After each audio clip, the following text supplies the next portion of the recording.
Yeah. Yes. Yes.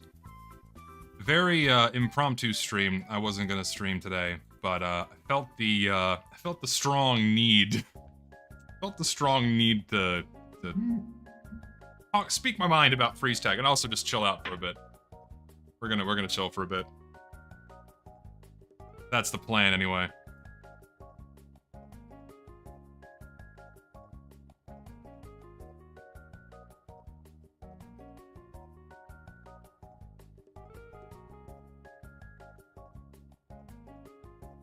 No, we're not playing freeze tag. I got my fill. I got my fill very quickly because a freeze tag is just arena mode. Freeze tag is arena mode just with extra steps. Put simply, it's arena mode with extra steps, and it suffers from all of the same problems.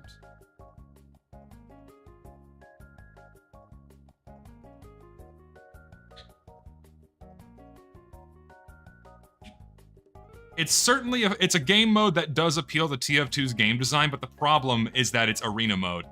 And arena mode is kind of antithetical to how TF2 was originally designed, because the game is designed around having respawns, and when you remove respawns from TF2, the game becomes very unfun very quickly. Because your life lasts anywhere from 20 seconds to 30 seconds, and then after you die, you simply sit around waiting for the round to end to then rinse and repeat. And ultimately you spend more time waiting than actually playing, which is ultimately why arena mode is generally unpopular and only appeals to a small minority of the players and pretty much always has. This isn't to say it's not fun, it can be fun, and I do have fun playing arena mode, but I can only personally hand it in small doses. I personally don't enjoy Battle Royale type games where I sit down and play for 20 seconds and then die and then wait to come back after 2 minutes. And frankly, it's not much better than Classic Arena. Now talking about freeze tag, it's frankly not much better than Classic Arena. Before I get into that, I want to discuss something really quickly. Like this is for people, you know, watching the VOD later. So people ask me this all the time. Like people really do ask me this shit all the time because, you know, because I've given my opinions on Prop Hunt and Gun Game and Zombie Infection and all these other game modes that keep being added to Team Fortress 2. Yeah, Pyro mod. This is the screen that came up, so this is what you're gonna have to look at. Freeze tag is the cuck chair game mode. Yeah, a little bit. Pretty much. But, so a lot of people ask me what I think is appropriate for a TF2 game mode, and I've never really given a full definition of what makes a game mode appropriate for TF2. And I've come up with 3 very simple rules. 3 very simple rules that will tell you whether or not the game mode that you've made is appropriate for TF2. But all of these 3 rules satisfy the general rule in that your game mode must retain TF2's core identity. And what is TF2's core identity? TF2 is a team-based first-person shooter centered around territory control and defense with its 9 unique classes. If your game mode does not have these things, it is therefore not Team Fortress 2. So for example, Gun Game is not Team Fortress 2 because it removes the teams, it removes the classes. So it is not TF2, it's something else entirely. So by default, that's an example of something that is not appropriate for Team Fortress 2. Then we have our 3 rules. I have notes for this because I had like, as soon as I got done playing freeze tag, I autistically typed on my keyboard for 30 minutes to kind of bang this out, just to get my thoughts in order. So I do apologize if this isn't as clean and clear as it could be. I didn't spend a lot of time refining this, but I think this should be generally acceptable with most people listening. First rule. Yeah, so the first rule of having a TF2 game mode is you should have 2 teams. That's it. If you have 2 teams, then fantastic. That's rule number 1. For example, Gun Game. Gun Game has no teams, therefore it's not Team Fortress 2. Simple rule, I think everyone can agree that Team Fortress 2 game modes should have 2 teams, right? I think that's fair to say.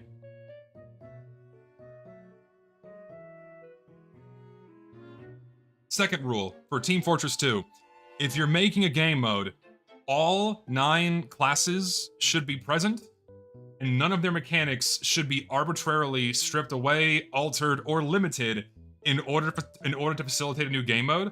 So things like custom weapon balance, class limits, weapon bans, or class restrictions, new mechanics that exist to make sure the game mode can exist, these things should not be in your game mode. If you have to do that, if you have to apply something like custom balancing in order for your game mode to work, it should not be in Team Fortress 2. For example, you have things like Prop Hunt, Manpower, Versus Axe and Hail, Gun Game, and Zombie Infection either introduce sweeping balance changes, they strip away existing game mechanics entirely, or they introduce entirely new mechanics in order for the game mode to function. Stripping away mechanics is also not justified if you add new ones. Adding 9 new classes with different abilities is not justified, even if you retain the original 9. If you do this, you're wanting to make something that's not Team Fortress 2. This also means players are going to have to relearn new versions of the classes they already play that they're normally used to, which is not healthy for a game like TF2. If you have to do this, then your game mode, like if you have to go that far with making a new game mode, then it's not appropriate for TF2, full stop. And then we have rule number 3. Rule number 3 for making a TF2 game mode, and this is where I might lose some people, but you need to hear out my entire argument. Rule number 3 for making a TF2 game mode is that the outcome of the game must not be solely dependent on the ability of another player to shoot other players. A core part of TF2's identity are its non-player-based objectives that anyone of any skill level can interact with. Control points, payload carts, the intelligence, dropped souls on player destruction, all of these things fall into this category. If your game mode lacks this, then it's not appropriate for TF2, because now the outcome of the game is going to be solely dependent on your ability to kill other players, and that exacerbates very minute differences in skill, which is what TF2 is specifically trying to avoid in its core design. So, for example, Zombie Infection, Gun Game, and Prop Hunt lack this entirely because they function solely on a timer and one team's ability to kill the other players. Simple as that. Hold on, was UFR tonight? If UFR is on tonight, then I'm really fucking up my schedule here. I'll dip for it, so this will be a short stream if UFR is tonight. I don't think it is, but if it is, oops. Sorry, Lucid. It'll be a short stream then. At least I'll get my thoughts out, then I can continue.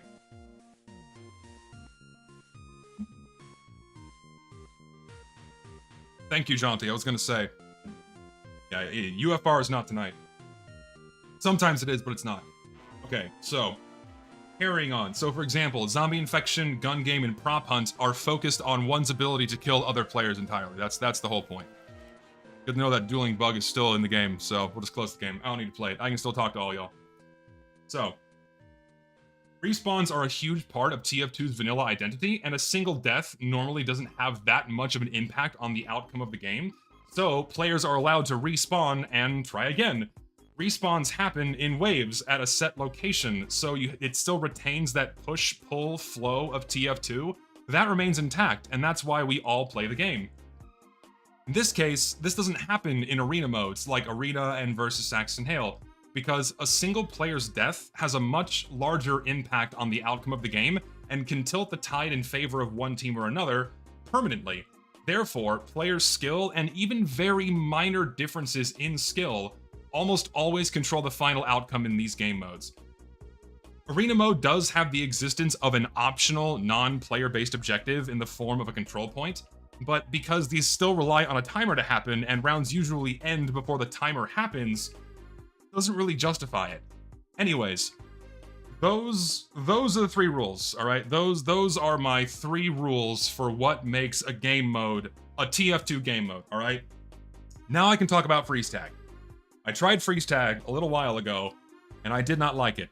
I did not find it fun most of the time when I was playing it. It was just not an enjoyable experience for me, because ultimately, freeze tag is just glorified arena. It's just more arena mode. So, freeze tag was originally a game mode in Quake. You kill a player, and their team can hover around the dead player and then revive them. You must kill all players in order to win, or capture a control point that turns on after a set amount of time. In essence, it is just glorified arena mode. So, does freeze tag satisfy the general rule? Yes, freeze tag still retains TF2's core identity in that it is a team-based first-person shooter centered around territory control and defense with 9 classes. Yes, done. Does freeze tag satisfy the second rule? Or sorry, does freeze tag satisfy the first rule? Does it have 2 teams? Yes, it does. Great, fantastic. Does freeze tag satisfy the second rule? Yep, you have team sizes of 12 versus 12, no mechanics are changed or removed or limited, and there are no new mechanics that are introduced in order to supplement the game mode so that it can function. So, fantastic. But does freeze tag satisfy the third rule? Technically, yes, but also no, and this is where I really start to take issue with freeze tag. Because what happens... Well, I lost my place in my notes here. So, freeze tag being glorified arena mode, it's still far too overly reliant on player skill to determine the outcome of the game. Because technically, respawns don't exist, not in the traditional sense. Respawns are this sporadic, scattered mess inside of freeze tag, and they're not in a set location, nor do they happen in waves. So it completely removes that push-pull element of TF2. Teams end up getting spread way too thin and way too quickly, and unless players are strictly coordinating with each other, which, let's face it, does not happen in TF2 unless they are being naturally guided by map design and a centralized non-player-based objective that they can all gravitate towards, then players are not going to coordinate. They're going to go off and do their own thing, which is how TF2 was explicitly designed. Respawns in this game mode are now solely dependent on your team not being engaged by the enemy team in order for this to happen. Players are more often than not going to prioritize engaging with the enemy rather than... Sorry, they're going to be prioritizing engaging and killing the enemy rather than reviving their own players. And because you're not... And here's the thing, if you're not moving with your team and you break off to go revive somebody, once enough of your team has died, you're now a sitting duck, and guess what's going to happen? You're going to fucking die. And all of this simply delays the inevitable, which is snowballing. Because with arena mode, once enough of your team has died, the chances of you reviving keep going down more and more and more. So freeze tag still plays just like arena, it's just only staggered slightly. Which is just, for me, not fun. Because what happens, you die in the first 20 seconds, you then wait 2 minutes for the round to end, maybe you get respawned once, maybe, rarely, twice, but then you just die 10 to 20 seconds again later, and then you go right back to waiting. All of this waiting also presents a problem with the casual system because we're at the mercy of the fucking awful casual system, because the matchmaker sucks dick and can't produce balanced games at all, and because we don't have team scrambles anymore, freeze tag will simply exacerbate balancing discrepancies even more, because when you have a snowball, it's just going to keep building on itself. And because snowballs inside of arena mode and therefore freeze tag are gonna last like maybe a minute, maybe 2 minutes per round, assuming a 3-round limit, most players are gonna be spending more time waiting. Spending time queuing, spending time waiting to be revived, spending time waiting for the server to reset, than actually playing the game mode. This is why arena mode was removed from the matchmaking system, because players would end up spending more time waiting to actually play the game than actually playing the game, which isn't what most players want to do. Now, this isn't excusing the horrible casual system. In my video, I'm going to be going into exactly what the fuck went wrong with everything, don't get me wrong, and new game modes shouldn't be subject to that shitty system, but freeze tag will simply be incompatible with the existing casual mode because it is glorified arena. You will literally be playing the game, at most, for 2 to 3 minutes in a single round, for a single full round, assuming it's going to be best of 3, and then you go right back to waiting, and most of those 3 minutes are going to be spent waiting. Fuck. And when I was playing the game, I had a few exciting moments when I was playing around with it, but most of the time, what my server devolved into. You stack medic, you stack heavy, and you stack demo man. You hug together with your team, and if you do not do that, you are guaranteed to lose inside of freeze tag. And because the maps are so fucking big with no centralized course or objective, players inevitably bottleneck into 1 or 2 areas and just slam into each other. And because the maps want to incentivize players flanking and going around and killing people, then guess what? You're just going to die. and then you're never going to get respawned, because unless you're heavily coordinating with your team and stacking the best classes, you're fucked. You're not going to win. Oh my god. And so what else is there? So like all of the maps are too big, bottlenecking, yeah, and because players are overly incentivized to heavily coordinate with their team, and most players don't do that because they're not being naturally guided by a non-player based objective in the form of a card or a point or like an area where the objective is going to always spawn, like inside of an intel room.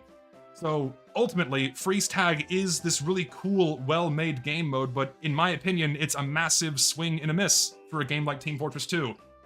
You can have some fun mixed in there, but in my opinion, it should just not be officially added to the game because it is ultimately glorified arena mode.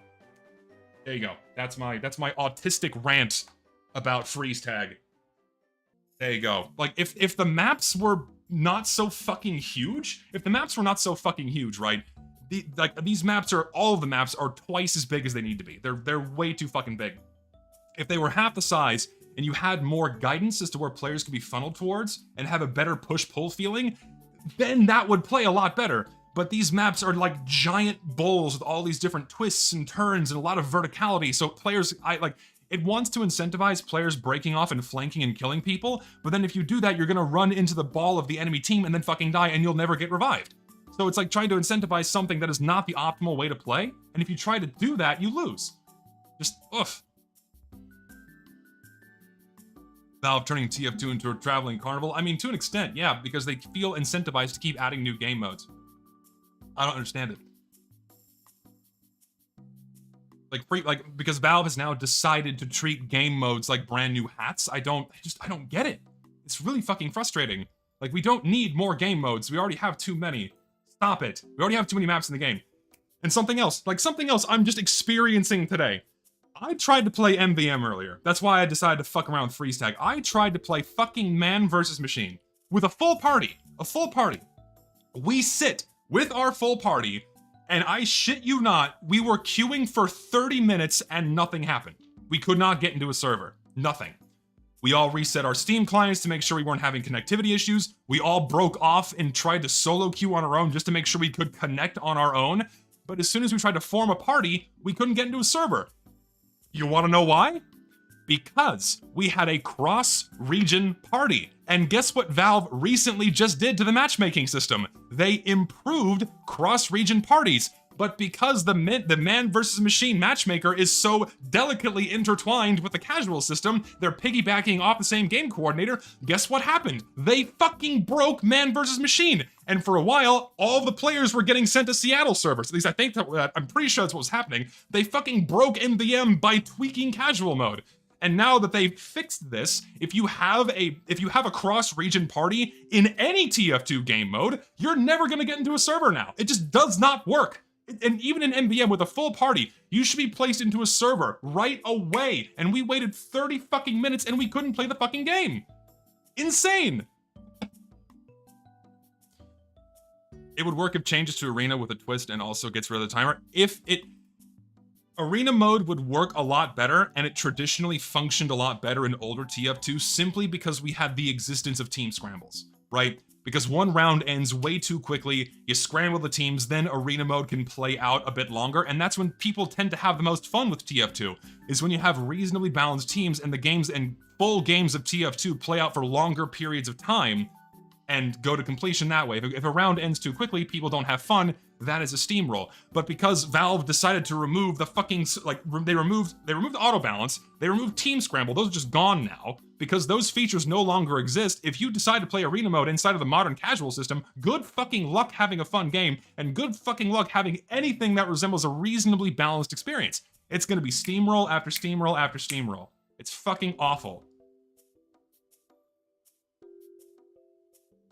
Yes, that is why you could not queue with your Australian friend, because if you have a cross-region party, you're not going to be able to play TF2. It's awful. What the fuck is Rizzler and Big Justice? I don't understand these terms. It's fucking awful.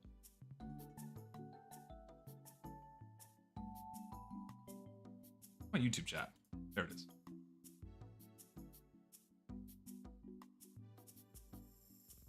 It's impossible to play games with my Australian friend because of where he lives. Hell, even playing with a friend who's closer feels like a gamble. Yeah, because the fucking matchmaking system is miserably broken. I don't get it.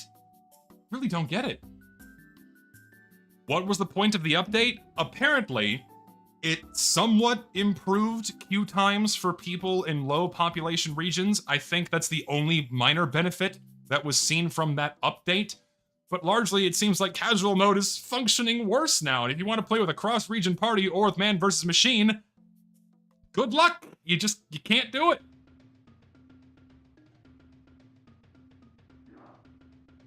Awful.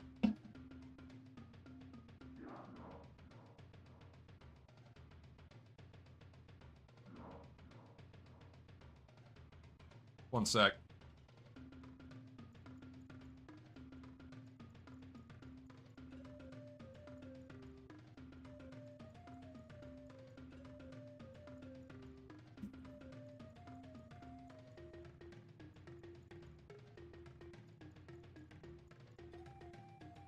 Casual's way better now. I'm getting into games instantaneously. If you're solo queuing, but that doesn't justify everything else wrong with the awful casual system.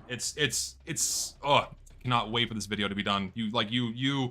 I'm so excited for this fucking, I got some more good progress done today. I'm blazing a trail on it. I'm getting excited.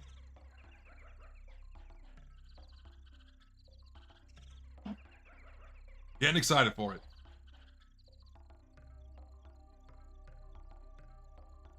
Good lock and load, just lock and load Warpaint. I don't know, man. Default, perhaps. Release date. I'm hoping before the end of the year. That's my plan. And so far, I have about 100 minutes, about 100 to 110 minutes edited of the video. So, it's getting there. It's getting there. Have I tried emailing Gabe?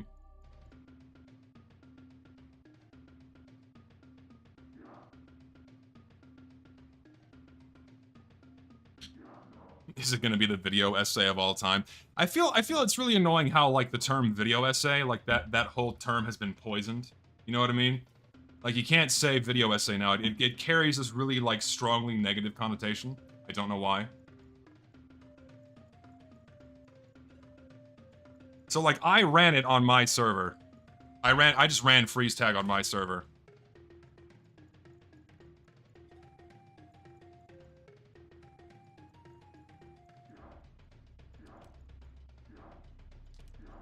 Let me hop into my server here. Oop.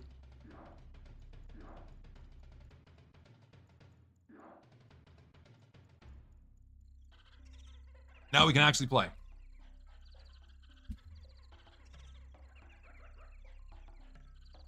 What is your end game? Going to announce the Emporium 2.0 after the video.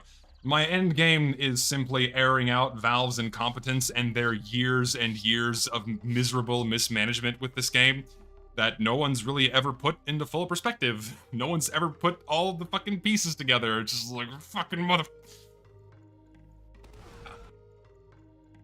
Yeah, we're now playing on my server, assuming you guys can come give it a shot.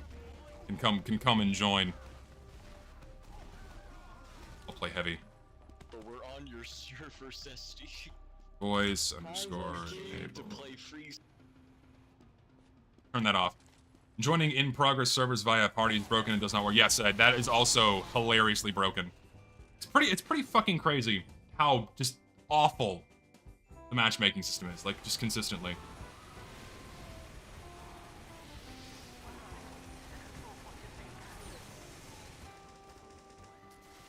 Where's the bright and colorful Overwatch inspired maps? Gone. We don't, oh, hello. We don't play those here. We don't play Overwatch maps here. Also, I'm drinking a jelly donut beer. I don't know if I'd recommend it. It's almost a sour. It's almost a sour beer.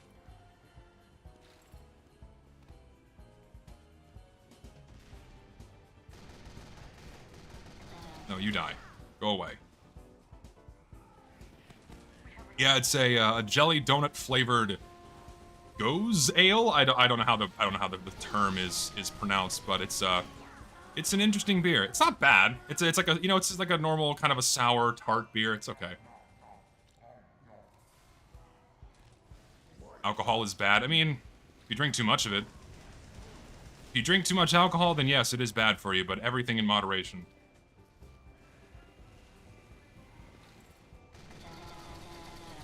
Yes, I'm using Tomislav today. I'm feeling especially feisty.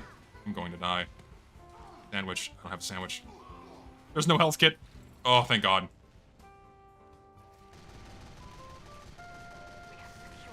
No, I did not enjoy freeze tag. If you want my full autistic rant about freeze tag, go back and watch the start of the stream. That's what you're gonna have to do. And the VOD will remain. The VOD will remain. I don't know, it's just, it's so unfortunate, right? Because, like, for one, I really don't think we need more game modes. Like, we already have too many maps, we have too many game modes. Tone it down, maybe prioritize on, like, fixing and improving what we already have instead of throwing more bloat on top of the pile. It's not a good thing. And I know I've already said this before, but the only reason why Valve pushed out that patch for the matchmaking system is because it was borderline breaking at the seams when you had, what, 161 maps in the active rotation during Scream Fortress? So, guess what's gonna happen? You're gonna have a fucking slow matchmaking system. Because when you have, what? Being generous and assuming TF2's player counts are real, which, let's face it, they're not. If you have, let's say, what, 60,000 people playing TF2? 60,000 people being spread across 161 active maps, and let's just, you know, be a bit more, like, conservative with that. And let's say maybe only 30 of them are being played. And then you have a game like Counter-Strike with a player base of roughly 900,000 players on average. You can't get a game of teams of 5 in under 5 minutes with 10 maps in the active rotation. Like, what do you think is going to happen for a game like Team Fortress 2? When you're matching team sizes of 12, not even based on skill, but just filling servers with 24 people, with 30 mostly active maps, with 30,000 people playing the game, and then half of those actually engaging with the casual system. What do you think is going to happen? It's going to be slow as balls, because there's not enough players to go around. And so now they're slapping more band-aids on the system that's being stretched to the fucking limit so the game can chug along and they can keep throwing more maps into it.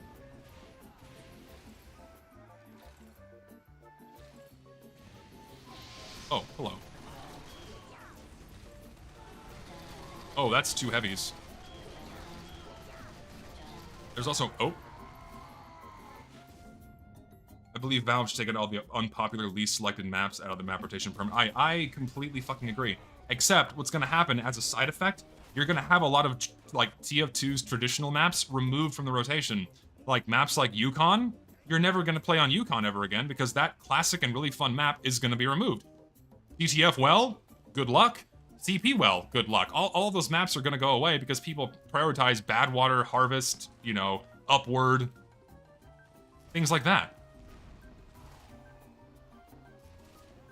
I would say remove all the unpopular maps that have been added within the last, like, the last 6 years. Just remove all of the maps that were added after 2015. That's it. Remove all the maps added after 2015, and then the game would be fine. We don't need that many, and most of the ones they've added since then suck dick. Remove or update bread space. Bread space is terrible. Terrible. Well, see, now I have to play Pyro. And what's funny is because I already know who this is. Someone farming for clips on his videos, because so, something very interesting happened. Is some guy basically stalks streamers playing a spy and tries to kill them. And then he puts them, you know, it's the whole frag video, what have you. And he felt obligated to send it to me like, haha, you're in this video. I killed you as the spy. Like, okay? Like, you just want attention. That's about it.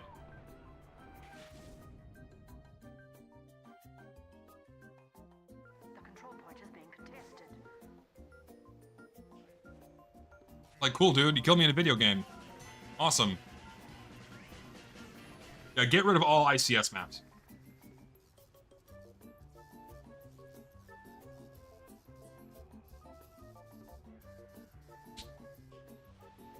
Don't hate on the grind. I've never appreciated, like, the people that go out of their way to be a nuisance to other people. Like, you just set yourself up for people fucking hating you when you're going out of your way to be a dick to people on stream, and then, like, mocking them in a video. Like, you are appealing to the lowest common denominator of viewer on YouTube. Simple as that. You are low on health. That is a heavy. That is a heavy.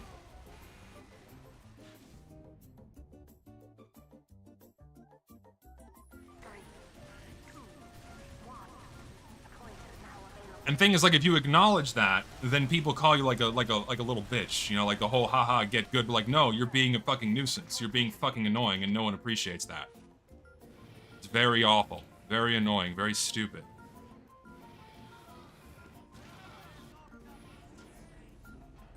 Am I an alcoholic? Absolutely. I drink every day.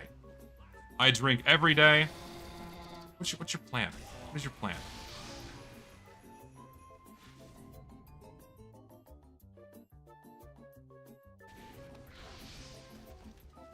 How does ICFs keep getting its maps added? Because Valve consistently returns to the same handful, the same small handful of workshoppers. They typically don't add new players' content, simply because it's a lot easier to add content that is made by people where they know it's going to work.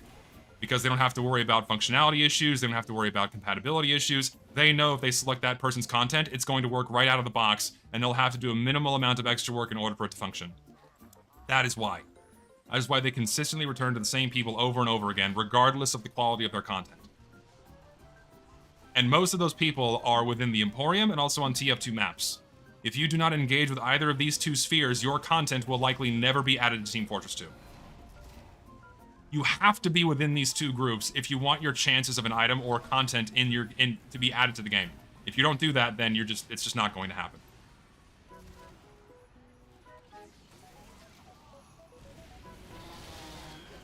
Thank you for turning your back to me. I appreciate that. I'm gonna take the upper ground here. What's your plan? Oh, that's a sentry gun. And I'm out of ammo. See, he tried, and then he died. What's funny is what these guys do normally is they die a shitload, and then they cherry pick like the 1 or 2 times they actually manage to kill the streamer, but they don't show like the 20 deaths they get.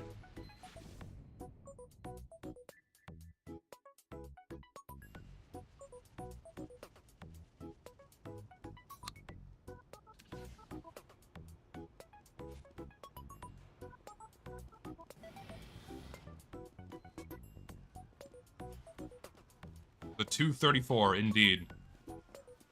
Simply how it goes. No, yeah, why would they? Because they want to, you know, advertise to their audience that, like, oh, look, I'm actually really good at the game, but don't, you know, just ignore the other 20 deaths that I had to go through when I went on this, campaign to focus the streamer.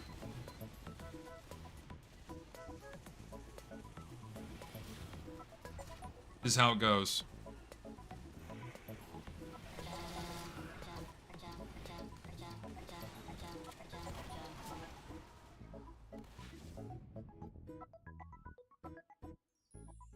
What is the most fun class? Oh, that's very subjective. For me, I have the most fun playing as either Soldier or Demo Man, mostly. That is what I enjoy, primarily. Soldier or Demo Man. Or Medic. I think it's easier to say my least played classes. My least played classes are Scout and Engineer. Just those two. Other than that, I think everyone else is pretty fun. That's who I enjoy.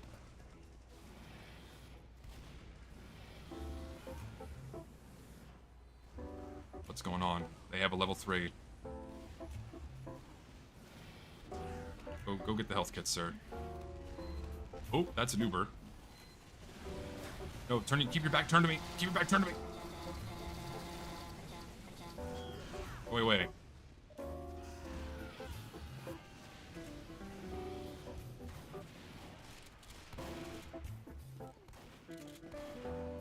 I wonder why Uncle Dane hates you? Why does Uncle Dane hate me? Because I don't like Engineer? Probably. Dane has a seething hatred for me because I do not like Engineer. It's well known. Dane has a seething hatred for all players that do not enjoy Engineer. It's just a fact. You all know this. See, he won't show that death. That won't go in his frag montage.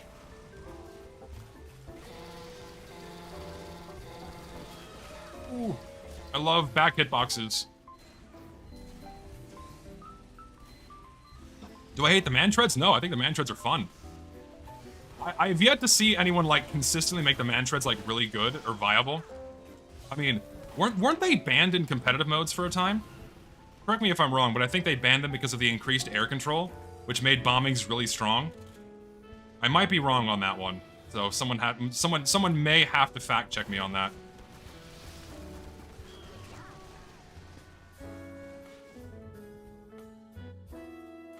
They were.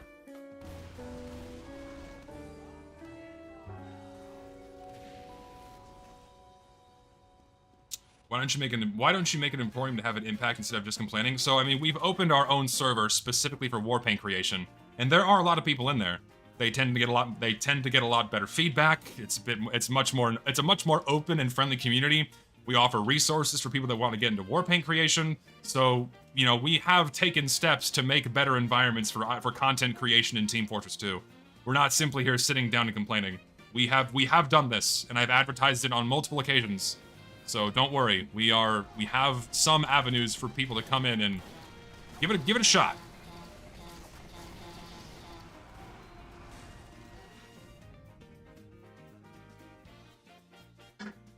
See, you swapped the demo.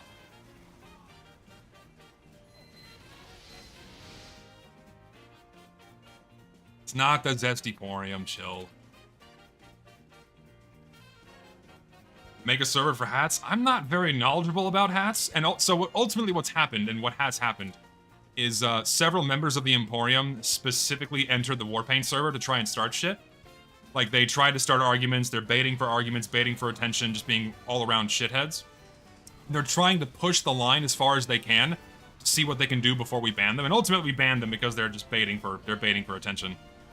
So, like, these guys are just so hilariously petty that if anything that resembles competition to their safe space they've built for themselves, they act like petulant children and go out of the way to be fucking assholes. And then, like, people say I do that and use my audience as, like, you know, oh, Zesty's toxic audience he uses as a mace, as Solarlight put it, to attack other fan bases. Meanwhile, they go out of the way to be even bigger pieces of shit than I have ever been.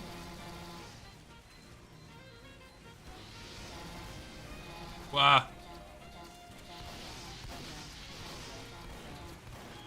We're good. I'm going to die.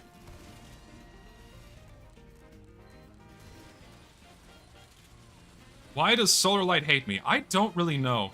He just developed a very strangely odd hate boner for me. It was a very interesting series of events.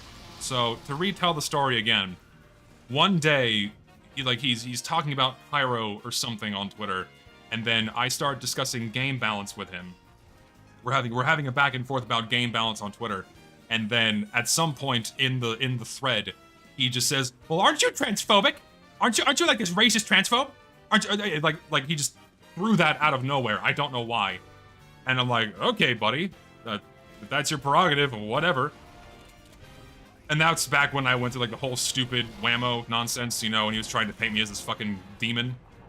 And so he just, you know, Solarlight jumped on that train. And then he intentionally used his audience as a mace, mind you, and the utter hypocrisy in this, because he says I use my audience as a mace to attack people. He used his audience on Twitter as a mace to get me flagged and banned off of Twitter by mass flagging my tweets. So he did that, and then since then he has consistently, you know, cited me as this evil person within the TF2 community. And instead of, you know, maybe engaging in some healthier discourse, he's just decided to block me on all forms of social media. Because he's just a big gaping pussy. What can I say? He is a big, wet, gaping pussy of a man that should probably not be taken serious in any capacity. What more can be said about Solarlight?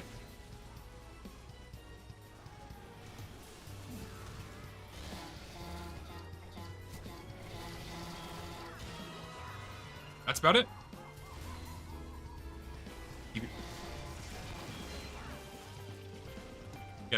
believe in you. Get it, get it, get it. No, he almost did it.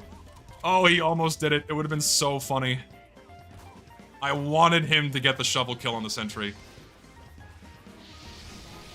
But no, but exactly. I'm the bad guy no matter what because I quoted the Eric Andre show. And I don't think men should play women's sports. That makes me a fucking demon, apparently. That makes me the fucking evil nemesis here, and clearly using my audience as a mace to attack people I don't like. That makes me the evil one.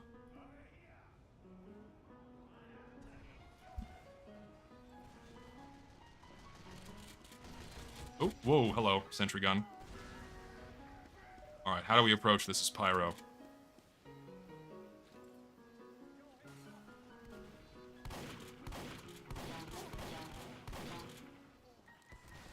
Oh.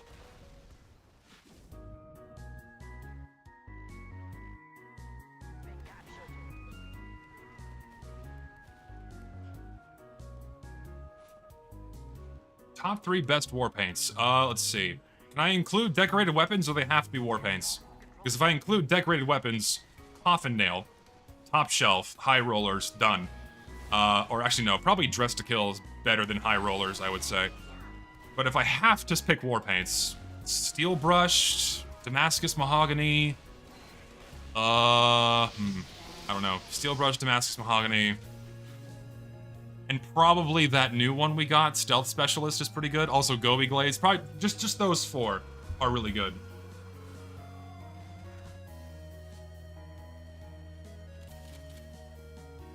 Freedom Wrapped, I like Freedom Wrapped. It's just a little bit too flashy. It's a little too flashy, and it's really only good for, like, soldier weapons or, like, the American classes weapons.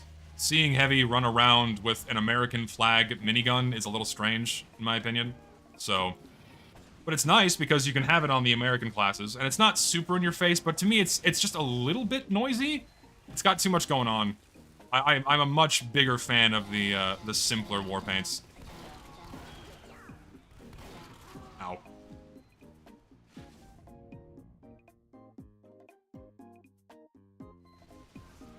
Being a Texan, how accurate is the engineer? Well, they say he's from Bee Cave, Texas, and Bee Cave, Texas is a real place that you can go visit. It's on the outskirts of Austin, Texas, and there's not a lot going on there. There's not a lot going on. The university they said that the engineer went to is not real. But, oof, gotta love. Did that do 135? Ooh, I think I set him on fire with my particles and then reflected his Dragon's Fury Ball. You'll love to see it. You can go to the birthplace of the engineer. It is a real location. Yes, you can reflect the Dragon's Fury. Did you know that? Listen. TF2 is such a immensely complex game that you can constantly learn new things all the time. Oh dear. Can't be chased. Ah, what do I do? Oh, thank God. I need ammo. This is not gonna work. Good. Clear out the stickies. Give me this ammo. Sometimes people are very predictable with their direct headshots. Oh, he's Ubered. Oh no, no!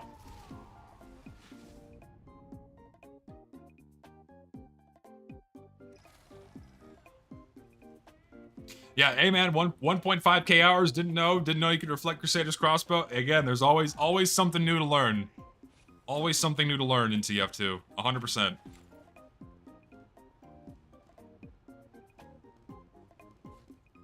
How would I learn to reflect like that? You click. Yeah. Not much goes into it. You just predict when someone's gonna shoot, and since most soldiers hold down mouse 1 and do this, and fire at the base rate, then just time when they're gonna fire again, and it'll kill them. Nerf Air Blast, I would say the only nerf Air Blast needs is it shouldn't stuff Ubers as strongly as it does.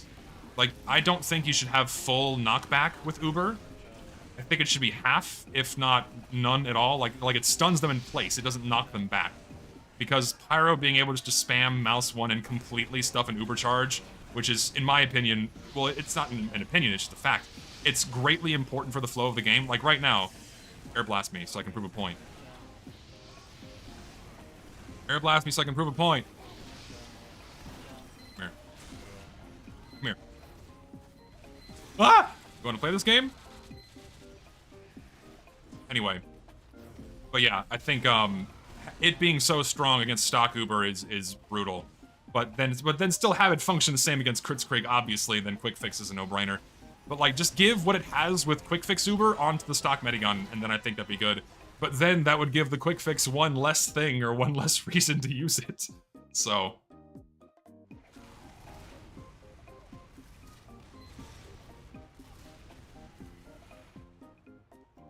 My pro crits or remove crits? Oh, fucking keep random. Random crits are an integral part of this game, and they're always fun, but only when I get them. So random crits deserve to stay in the game. Do not remove them. Random crits are very important.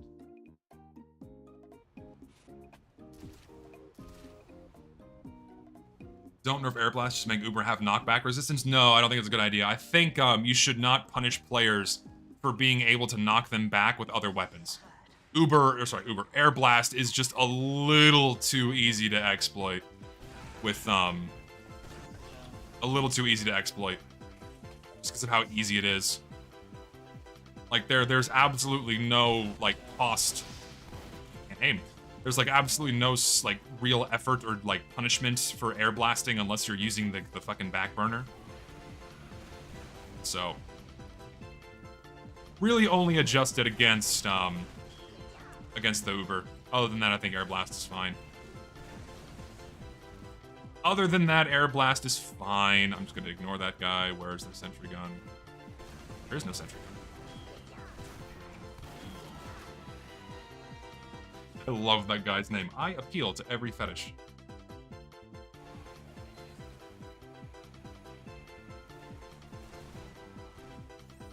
I don't know, we just got Mario Star music playing. I wish I was Ubered right now, so the Mario Star music is even more fitting, but sadly it is not. This game will last forever? Good. This is exactly how Powerhouse is meant to be played, my friends, and no one should tell you otherwise. Playing the game as intended.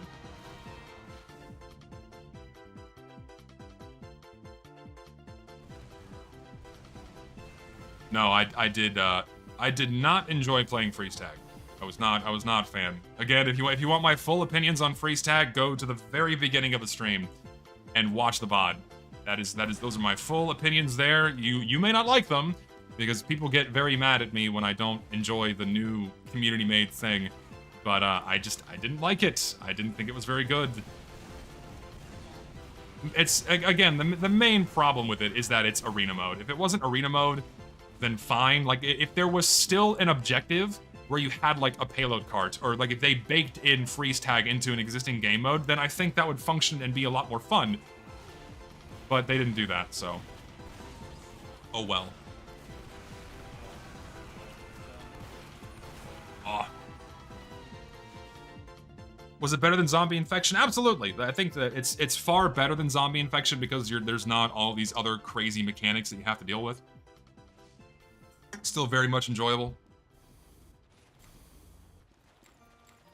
How are you supposed to play freeze tag? It's more like so you kill someone, a little circle appears underneath where they died. If you stand in the circle, it revives them.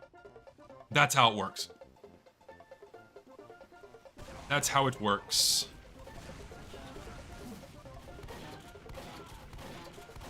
Damn, he would not die.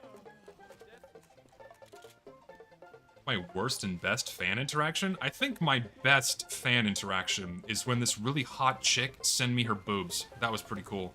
I think that was my best, and I'm kidding, by the way. I think my best fan interaction is, I think just generally when people are nice and just go, hey, hello, how are you doing? That's fine. I can't really pick out one more than any other. Like, sometimes people send me fan art. I really appreciate that. Like, you're far too kind when you do that. People donate. I really appreciate that. People support me on Patreon. I really appreciate that. People like the streams or they like the videos. I really appreciate that. So all of those count as awesome fan interactions that I really can't thank you all enough for. Because you support me being able to make these videos, and I really can't do it without you guys' help. Really appreciate it. Like, just you guys watching my content is, like, you don't need to do more than that. So that's awesome. Those are good fan interactions. So thanks. When it comes to bad fan interactions, I think the ones that ask for roleplay. I was discussing this earlier with some friends. I think the ones that ask to roleplay gets a little weird. It can be interesting interactions. I don't really know how to handle them. Yeah, because I have my character, because I have my booby anime OC. People fucking like take that as permission to ask. Most of them politely ask politely. Hey, do you RP with your character roleplay? No. So, not for me. I don't do that. And I've had some interesting interactions. I think the most interesting of those was every now and again I ask people, "Hey, can I commission artwork of your character?" And I'm like, "Yeah, sure, that's fine. I don't mind," because to me I consider that as like fan art. But then they tell me what they want to commission, and sometimes it tends to be very sexual in nature, and for me, I'm not big on like hyper sexual things. Like for me, a little nudity, fine. But when you get into like the really extreme shit, I'm like, no, not for me. So I politely decline. And I've had some very interesting requests in the past. But there was one very interesting one where it's like, hey, can I draw my OC having sex with yours? And I was like, no. And then he kept trying to like dial it back more and more. Like, okay, maybe not sex, but like draw them having like post sex, like her. Like he ultimately wanted to like have his metaphorical self fuck my character. It's like, nope. Thinking no, not. It's kind of weird. Just that was an interesting interaction. That's one that certainly sticks out, I would say. I don't know. I mean, to each their own. I don't judge. Some people do that. People RP all the time, whatever. Just not for me. Not for me. So a rocket launcher skin. This is Coffin Nail. It's a Coffin Nail rocket launcher. It is a very cool and good skin. Ignore me as I fill this fucking sentry gun. No more sentries. Be gone. Oh, hello. Yes, I love the Metroid Prime trilogy. It's awesome. Can you RP as a Fumo? No. How do you? Oh, you just stand still and you don't make much noise. That's how you RP as a Fumo. You just stand still and you kind of stare at the screen blankly. I'll show you. Allow me to demonstrate. Allow me to demonstrate. Well, I can't. I have to stand up to get my Fumo out of this fucking shelf. I can demonstrate how to RP as a Fumo.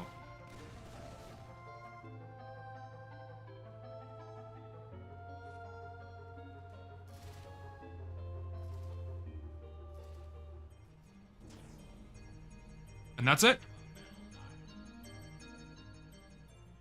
That's all that's needed. You don't need to do much else.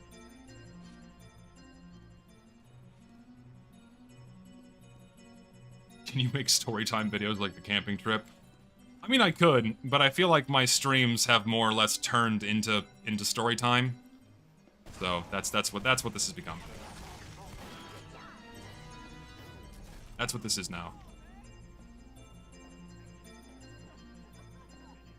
Hello, what's good? What is good? What is good? This guy's got a bee hat. That's what's good.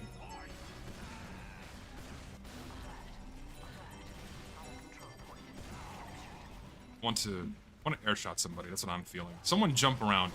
Oh, not like that. Melee game? Here, come here. I have the ultimate melee weapon. This will fuck you. Talk about crazy work, office, politics, drama. Duh! I'm just gonna continue. Let's just have a moment with this medic here.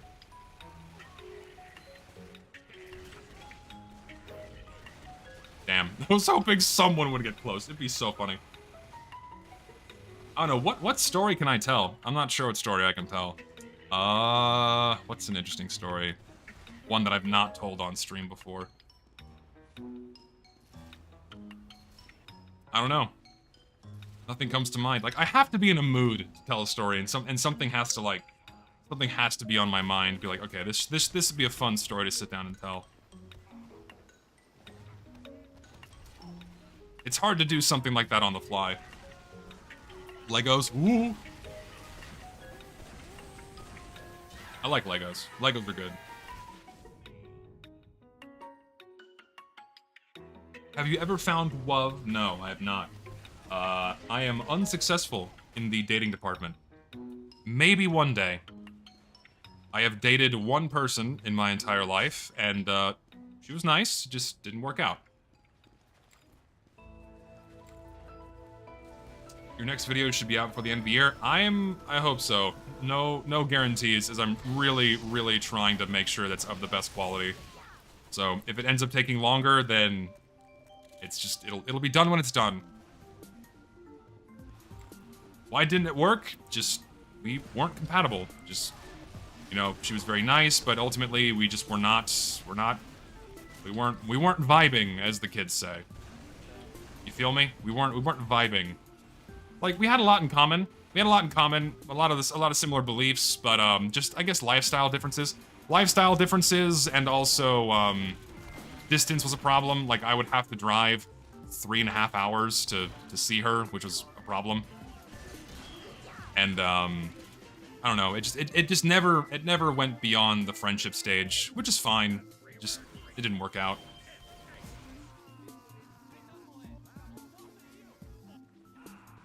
How do you deal with extra skin after losing weight? Well, unfortunately, you guys don't mind a bit of a gross out, so when it comes to extra skin, ultimately the only solution is surgery. Like this tongue I have that drapes over my shorts, this is not gonna go away unless I have surgery.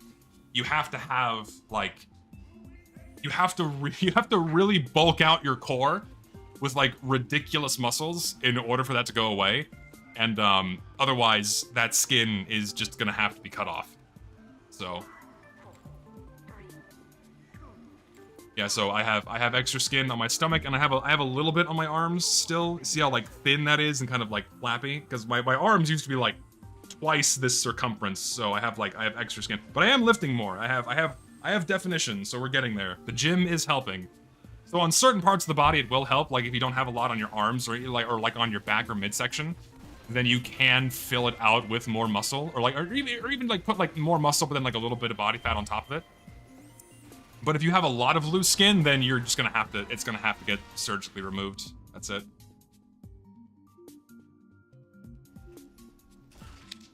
Oh yeah, I was very overweight when I was younger. I used to weigh over 300 pounds, and then I lost weight.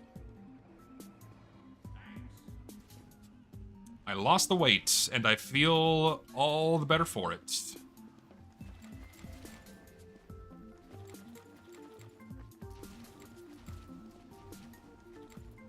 What motivated me to exercise? I just got really tired of... I'm so sorry. You did Warlock Spider 109. You did not deserve to have the heavy clip you and reveal you. And then for me to annihilate you with a random crit. You just, I feel so bad. I feel so bad. Oh my god. He's even in the chat. Listen, I feel really bad. You did not deserve that in any way. You got fucked over because you decided to play spy in that moment. I am so sorry. Oh my god. What was I talking about? I forgot what I was talking about. I lost my train of thought. Right, losing weight. Yeah, I just got tired of being uncomfortable in my own skin. I got tired of being uncomfortable in my own skin. I got tired of, like, feeling ugly, and I just got myself in shape.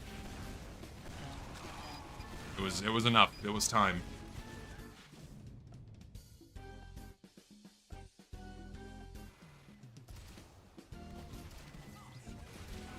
Why are your shorts on this channel just lobotomy posts? It's called YouTube poops.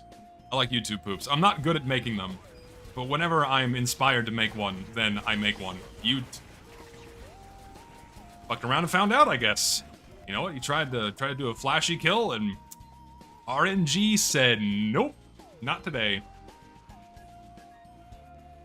Should help Uncle Dane lose weight. He used to be a thin man. He knows what needs to be done. He knows what's up. It's all lifestyle choices. It's all lifestyle choices, you know. He'll get around to it at some point if he decides to. I don't know.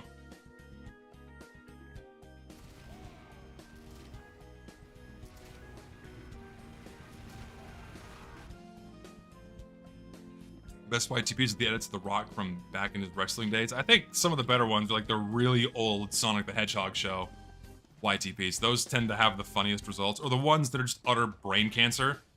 Like, if anyone remembers YTP Tennis from like 2008, those got wild. Those were fun.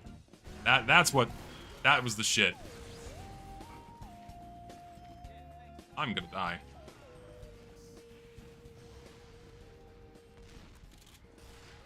Snooping as usual, I see. White. What do we do here?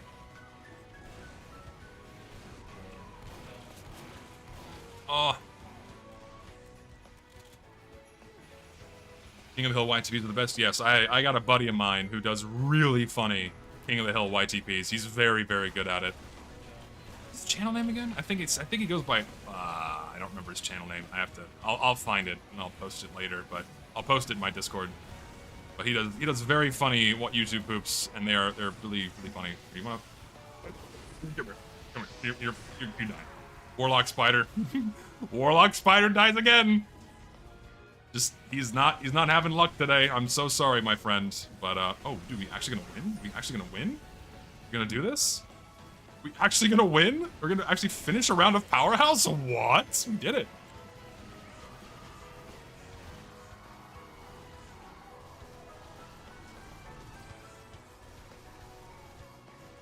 How do you make a strange rocket jumper? I guess shots fired is the stat you would count, or like airtime, like they do with the base jumper, perhaps. I guess that would be the way to make a strange rocket jumper, or a strange what you call it? Because there's not a strange base jumper, but it does track the stat of how much airtime you have for the achievement. So if they were to make a strange base jumper, or a strange rocket jumper, or a strange sticky jumper, then they could do it based off of airtime. So I think that would be a way to do it. Yeah, like distance traveled, airborne, or however the stat is called in the achievement. Something to that effect.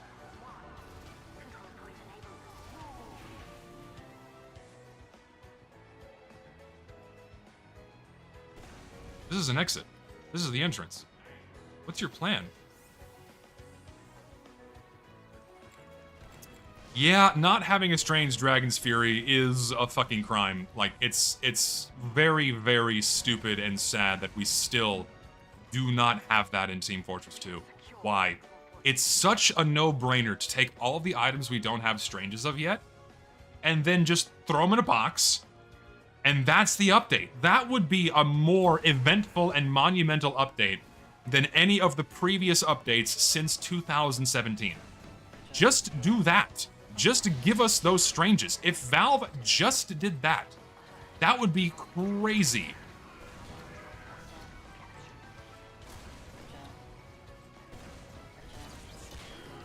Tried.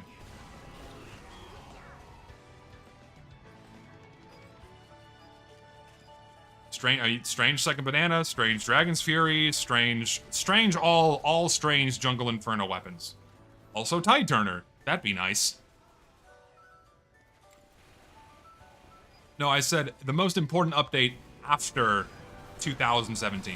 Not since the Uber update. No, that's not what I'm talking about. I'm talking since, you know.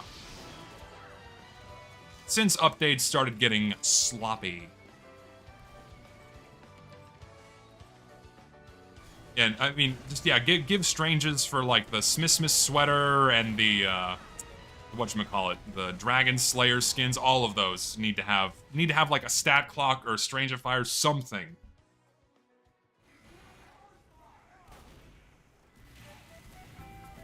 Thoughts on medic matching scout speed update? Very unnecessary. I don't think they should have done that. I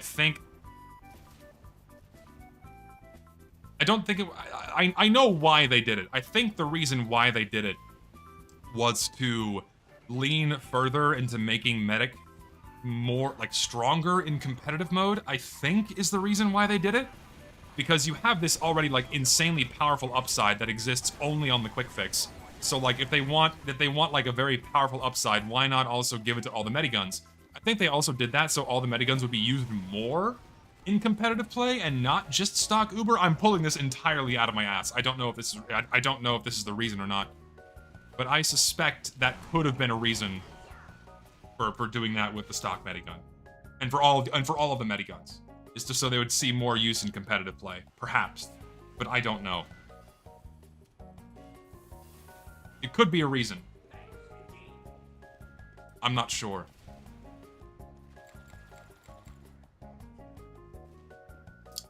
I prefer new strangers or strange fires. I mean, it's ultimately the same means to an end.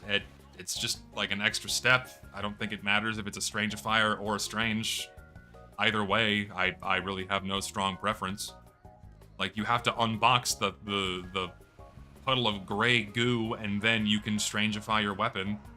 But beyond that, like, what's the difference between that and just a normal strange? Oh, that's a heavy. Warlock spider! And he's fucking dead.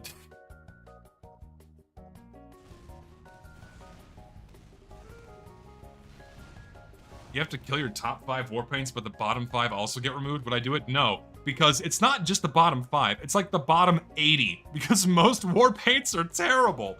If I remove 5, that removes 5 of the 10% of good warpaints. So why would I do that? I'd rather keep the few good ones we have, and I'm going the wrong way. I'd rather keep the few good ones we have than delete the 5 good ones we have, and then only 5 of the 100 shitty ones.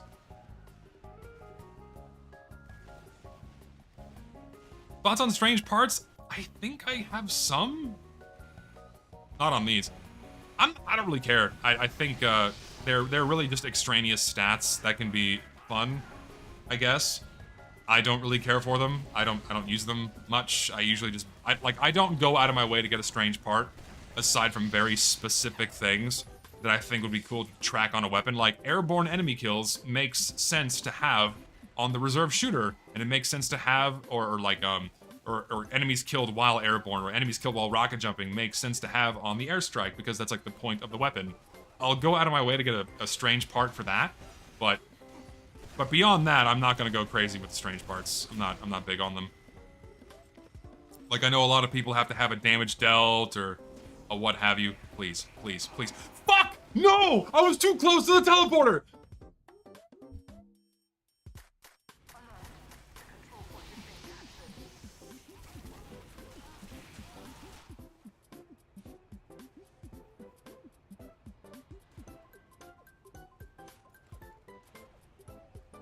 The timing was perfect. It was perfect completely. It was perfect completely, and I fucked it by getting a little too close. Shit. And now it's gone. No fun. I am sad. Oh, they're coming. Please. I was hoping they would immediately come up the stairs. I want to taunt kill somebody. That has to happen tonight. Would I rather Valve keep updating the game like for the past 7 years or stop updating? I would much have preferred Valve stop updating the game completely and just fix all of the broken shit. Can you just do that? Fix things that have been broken in this game for fucking years. That would be a great start. Instead of throwing more crap into the game.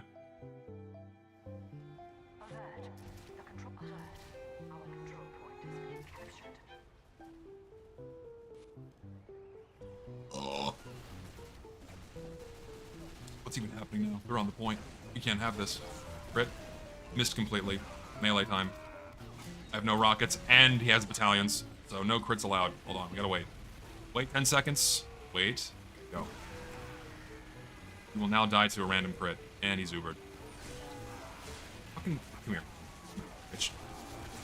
Let me have this! Worst sniper sightline maps: Borneo, Swiftwater, Upward, Badwater's got a few good... A lot of payload maps. Mostly payload maps.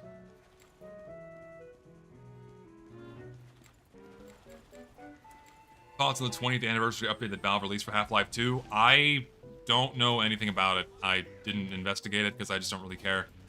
I played Half-Life a long time ago, and that was my experience. It's a good game, and that's it. I don't really care about the 20th anniversary. I just don't care about what Valve is doing anymore. Like, what Valve used to do was exciting and engaging, but now it's just, horrible mismanagement of all of their titles. But they have Steam, and Steam is good, so Valve is infallible in every way, shape, and form. That whole song and dance, it just gets old and is very annoying. You wanna play this game, bitch?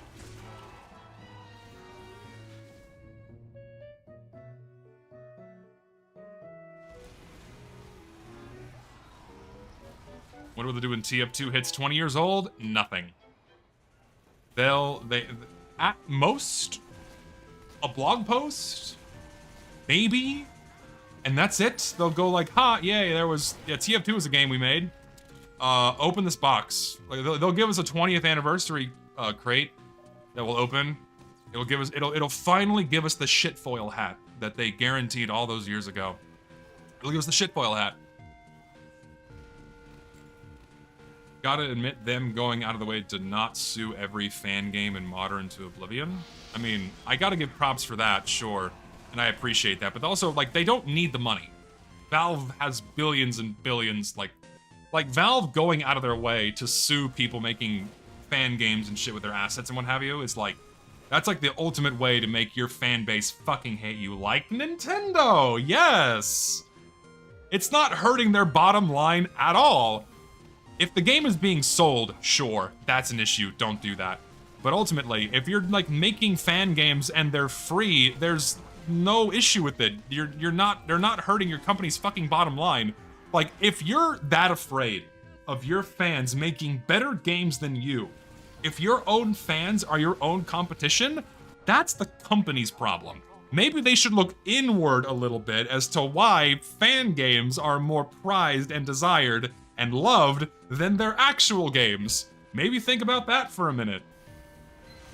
But do they have any kind of meaningful introspection? No, fuck it, we'll just sue everyone to oblivion.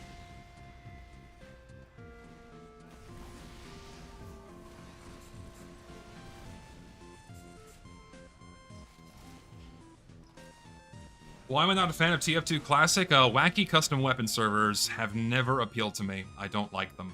I just like the normal game. I like the normal game. I find the normal game fun. I don't need much else.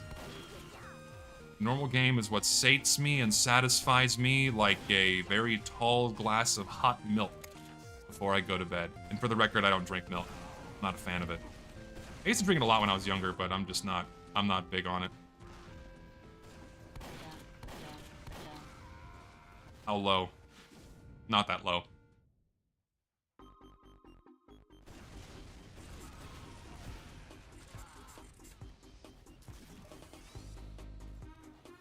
Now someone's saying that they are vanilla and he doesn't read it. I mean, if it's vanilla, I mean, there's reasons why I don't like just old school 2007 vanilla TF2. Because they added other quality of life things in the game, like being able to move sentries. So I don't know, or an air blast. What is TF2 Classic? Is it just TF2 on launch? Like, how different is it? Is it just like no unlocks, or like what? Like, how far back do they roll back the game? That's my curiosity. How far back do they roll back the game? Played 2014 TF2? Because I like unlocks, so I'm not gonna play in a server that doesn't have them. You feel me?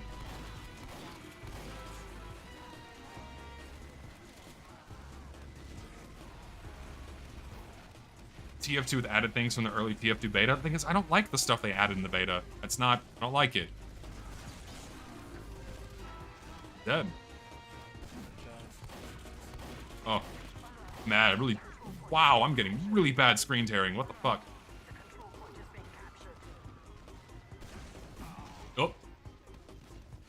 Came close to your records for revenge. Lat round 2, your best 3. Cool. Means I'm not a bad player. I don't get dominated that often. At least not by 3 people at one time. TF2 Classic is fun, but the moderation is very hefty. My friend and I were permabanned for joking at Uncle Dane's expense. Yeah, then I won't play.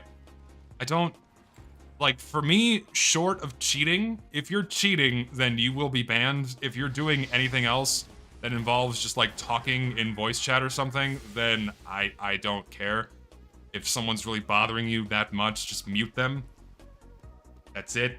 Like, it shouldn't go beyond that for any kind of internet interaction. Like, you have the tools at your disposal to turn off the things you don't want to see. And if someone's being an ass in chat, then mute them, block them, move on. That's it. Like, that.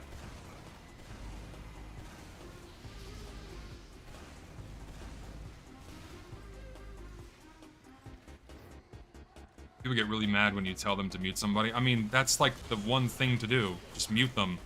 Like block and mute. You have the tools at your disposal. Like, if someone's giving you that much trouble, just turn them off. You have a literal switch to turn them off.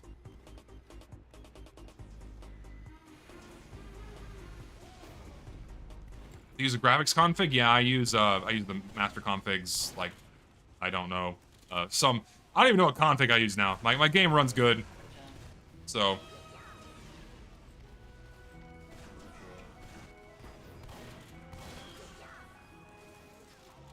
Interesting. Should you be kicked from a server in TF2 if you're exploiting on a map?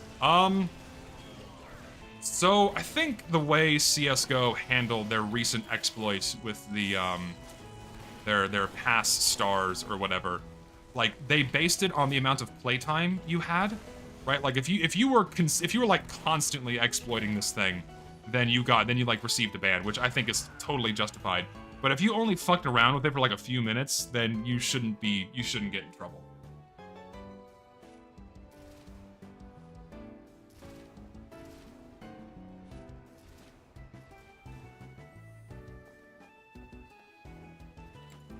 Like, I think, I do think that banning people for a year in CS:GO was a little much. Like a 1-year ban, maybe 3 months, maybe half a year at most, but a full year ban for what amounted to probably not that much is, I think that was a little heavy-handed on Valve's part. But I mean, ultimately, it'll make people not do it again in the future, so that probably was their goal, which I respect. I do respect it, so. You tried to ban someone for a year for the blowjob meme? Yes, because the blowjob meme is foul. The blowjob meme is foul, and I have the tools at my disposal to turn you off. I'm gonna ban you. Hate it. Hate Zoomer shit. Dumb fucking spit on penis and suck it meme. Blah, I hate it. So gross and vulgar. I don't understand why, like, that's, like, these are the people we place our comedic stock into. Like, yes, funny, ha, girl, suck pee-pee, wee, funny. Oh, it's the way she said it! No, it's dumb. Hate it. Stop it. And then they funded a podcast appealing to the lowest common denominator of society. Who watches it? I am too curious now. Oh, hold on, let me just see. I want to see what this is. How many views does this get? Too many. It gets too many views. Also, who are these people? Who are these guests? And they still upload. Wiz Khalifa is apparently on here. Wiz Khalifa's a guest. So they say if You drop your joint or your blunt, your is cheating on you. Whoa. I need to do something with this before I fight JoJo Siwa. You're gonna fight JoJo Siwa? Yeah, she's got a few inches on me. You got sharp elbows, so we're gonna use the elbows, and you got bony knees, so we're gonna use the knees. You were so smart. My advice for you and Pookie. Don't answer the DMs. No, keep the DMs open, because if you don't act right, you know what I'm saying? What you do after that? You spin on that thing. Exactly.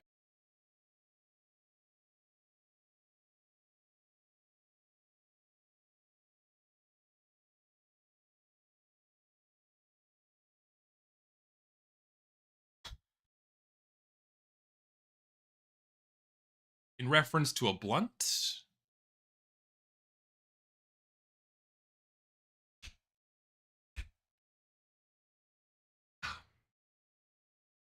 Don't know what I expected.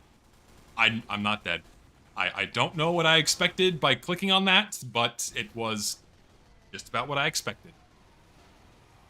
Shit. That was dumb. I love... What? I don't even know what to feel anymore. One of my southern kin, I do not claim ownership of this person. I do not claim ownership of this woman. No.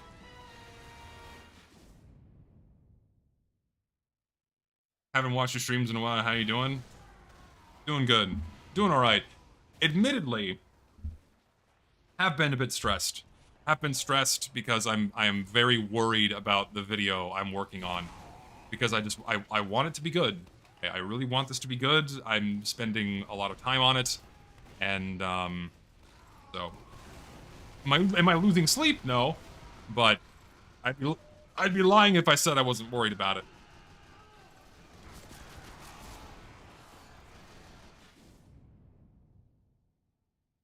I'm gonna go watch every episode of Talk to It. No. No, I'd rather watch paint dry. I'm gonna put on some music. Hold on. Should I have Spotify open?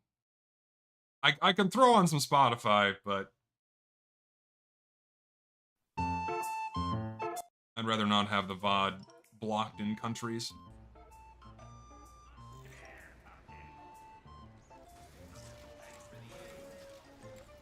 Video will be finished before the year ends. That's the goal. Is that actually going to happen? Probably not. But I will do my best. I will do my best to make sure that the video is done before the end of the year. Will it happen? Remains to be seen.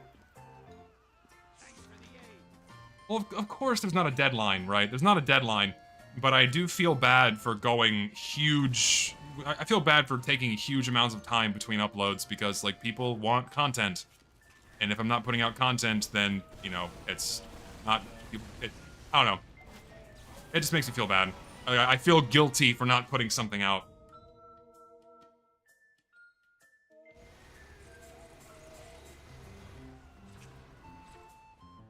Yes, I know I've delayed the video, but I delay it because it's not done. I'm not gonna rush it. I don't want to rush it, because if I rush it, then it's not going to be good.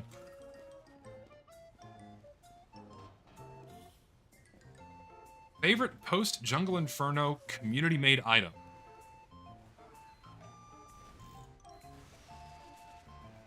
Steel Brush, Stealth Specialist, mostly skins. Why the hell did people gaslight the entire internet into believing Yeti canceling was always a thing in TF2? Are we that gullible as a society?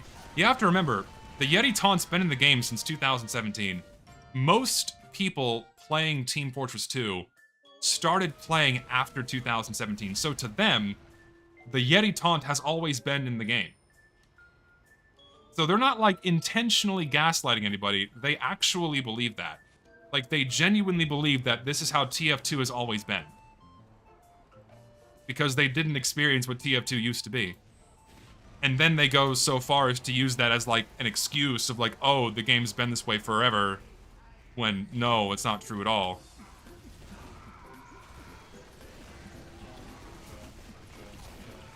How does he have so much health?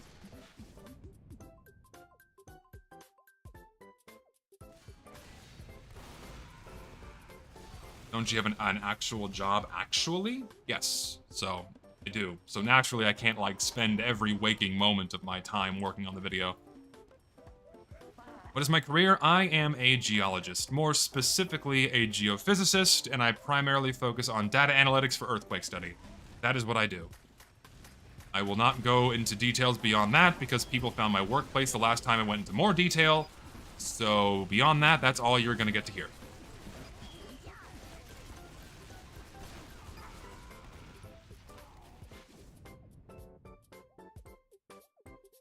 Bro, gonna save me from the earthquakes. Is it a viable job for most people? No. It's very much based on you gotta work for a research institute. You gotta work for a research institution of some kind. If you're not, then you're not gonna get paid. At least not much. My favorite rock. I always go to my favorite mineral, which is one called rhodochrosite, which is a beautiful manganese carbonate mineral with a deep blood red color. Very beautiful. Can you give me your honest opinion about my opinion here? TF2 is getting more boring. The only modes worth playing now is either with community servers or versus Axe Nail.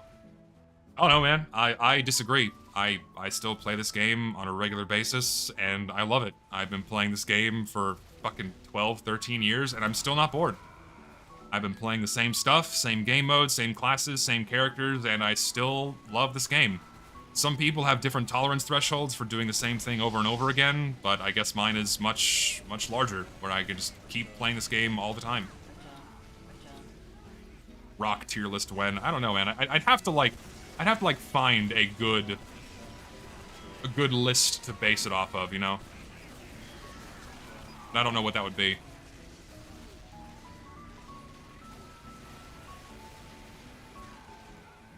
Brother's aiming for a geology career. Any tips?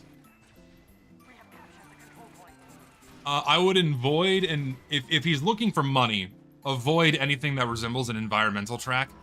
Like, if you're looking to go into anything that's like, you know, ecology or soil science or really anything that isn't oil or gas or resource-based, you're probably not going to get a good paying job.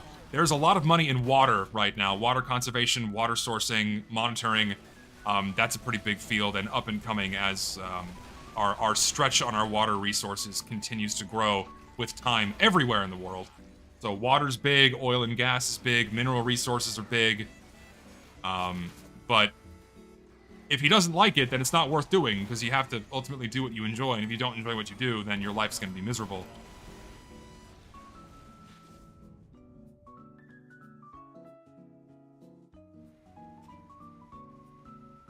People don't care about the environment. They should. There's a balance to be struck. There is a balance to be struck because ultimately human activity does accelerate what people commonly label as global warming and then later relabeled to climate change. These are natural processes that happen anyways. And there's a balance to be struck between being able to give people a comfortable, livable life and also preserving the world to make sure it doesn't reel its ugly head at us and try to kill us. Because it will. Like, the Earth is just letting us live here. We forget that. The Earth is kindly letting us exist in her bosom.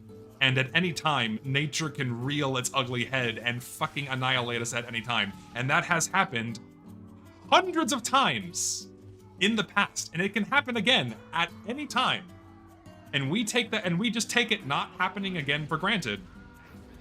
And so we need to treat our planet kindly, lest it be our demise. Lest it become our doom. So...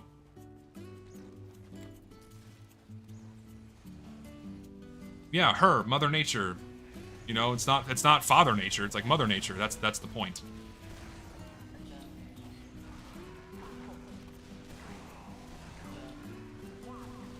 Ooh, hello. Whoa, hello, sir. Crazy.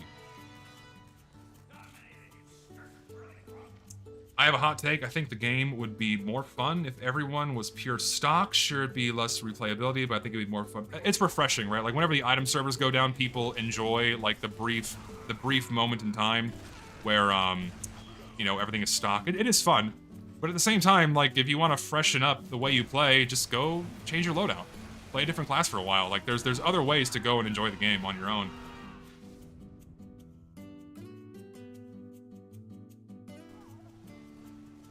When has Earth ever wiped anything out by itself without any space magic involved? There have been 7 mass extinctions in the past, and we know only one of them to have been sparked by a meteor impact. The other 6 happened solely because of climatological events. So changes in temperature primarily. Things getting too cold or things getting too warm. Ocean, and most of these mass extinctions happen in the ocean. It's like very minor changes in water acidity can actually kill off a lot of natural life. And so most mass extinctions in the past were with ocean-based life forms, you know, ocean life. And then some land-based mass extinctions happened because of other climatological changes being primarily temperature-driven.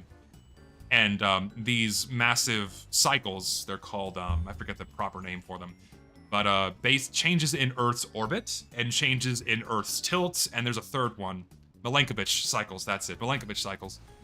Those control long-term temperature and weather patterns, and those are what are believed to be one of the drivers, partial drivers, for mass extinction events. So, Earth has multiple times on its own driven mass extinction events without any kind of external influence. So, be careful, ladies and gentlemen. Fee can be feisty.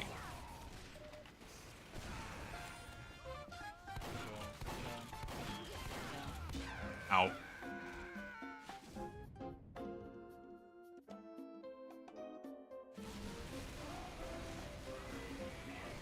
Yeah, the Permian extinction wiped out 98% of all life on Earth 300 million years ago. And that just happened. We don't know why. We can make educated guesses as to why, but we weren't there.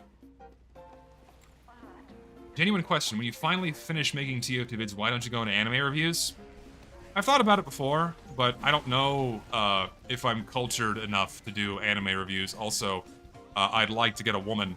I'd like to get a girlfriend one day, and I don't think any woman would appreciate a YouTuber doing anime reviews. So I would probably have to stop doing YouTube if I wanted to find a wife and support her and a family. So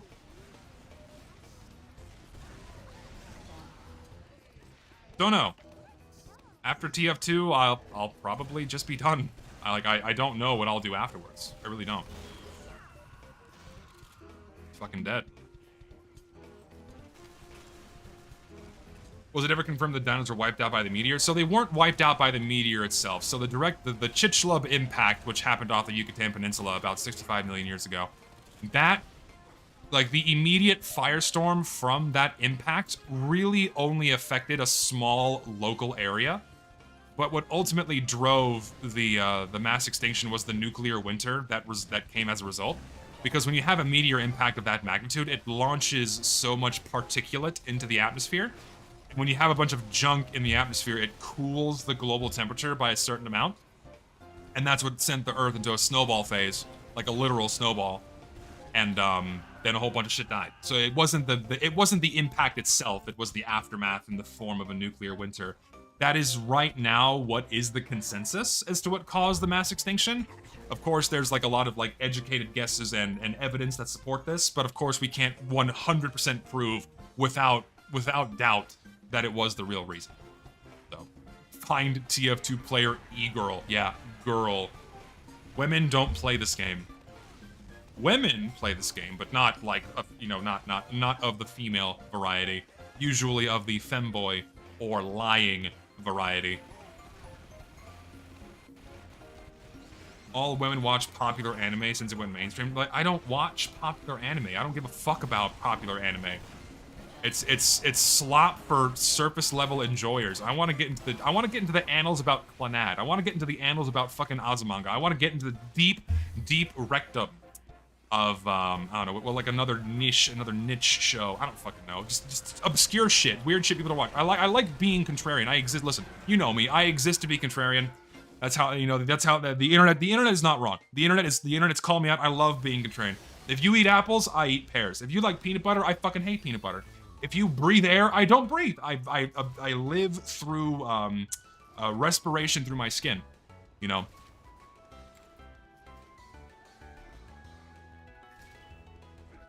I'm kidding, of course.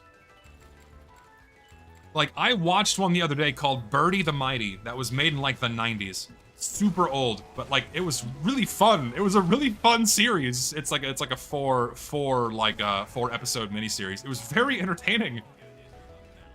I'd talk about shit like that. That was a fun one. Birdie the Mighty was a very fun one. Watch Weird Sister anime. I watched Doraemon. Didn't know what I was getting into. Consistently stands as my most hated thing I've ever seen in my life. I still get mad. I still get so fucking mad at that fucking anime. Oh! Horrible. In every way. I like Dorohedoro. I've read Dorohedoro. I've not seen the entirety of season 1. I read it, I didn't watch. I prefer reading manga anyway than watching anime. Most of the time.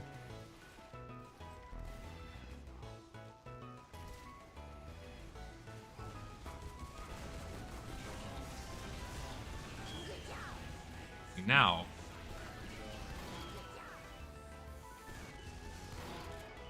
Help, team. No, we're not doing this. Come here, bitch. Come here, bitch. No! My Noi and Nikado enjoyer? Yes. Noi is better, though.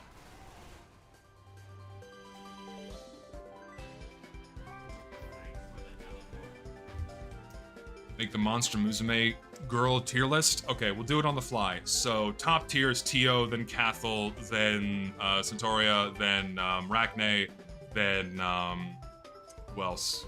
Think about here. Then I guess I'll throw in the Doulahan, and then Mia, and then who else? And then everyone else below that, primarily. Just give me the big ladies. That's all I care about. Those are the only ones that I think are worth. Those are the only ones worth pursuing.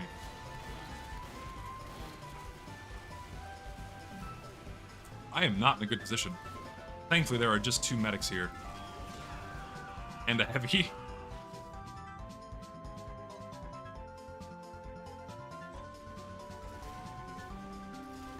I don't like Pult. Pult goes too far into the Anthro territory for me. It just... not a fan. Stu is okay, but... I'm not big on... Nah.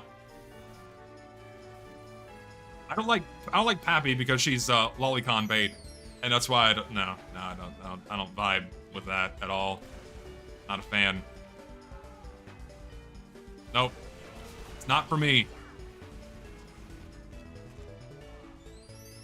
I mean, a gelatinous girlfriend would be fun. Imagine a swimming pool, but the water is your girlfriend. Serpentine. Oh!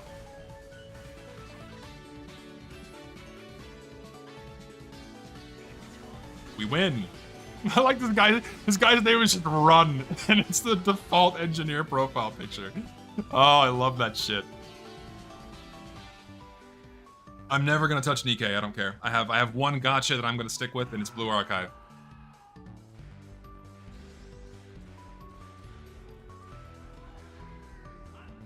Now we're on red team.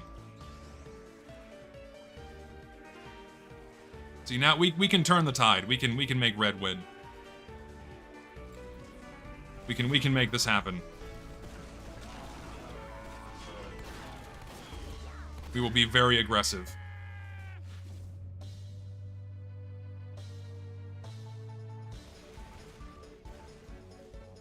How about you don't stick to gachas, don't gamble? Like, when it comes to Blue Archive, like you're not even incentivized to gamble because the game gives you so much of the in-game currency for free that you don't need to spend money on the game. I spent money on the game once, and I wholeheartedly regret it because it was pointless, because I just ended up getting enough of the own currency I needed anyways to then roll for who I wanted. So there's like, it's all free. The whole thing is free.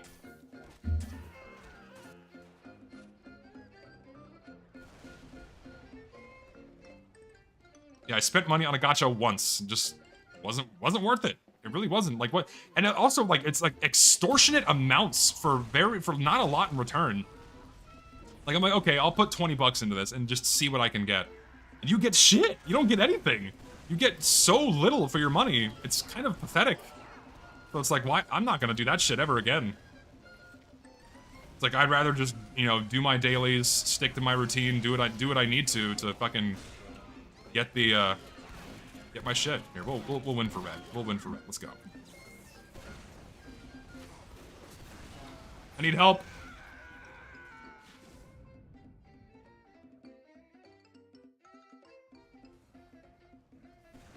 Don't play for gacha games, men with $1,000 inventory. Thing is, like, when it came to TF2, I just bought shit that I wanted. Like, this, and this, and this. I just bought it. I didn't gamble for it. Some things I did gamble for, but the majority of what you see in my inventory, or, like, in my inventory history, these are things I just bought outright. I didn't gamble for them. Because if you want something, don't gamble for it. Just save up for it and buy it, because you will never get it. You'll never gamble. You'll never win. I win. Melee kills back.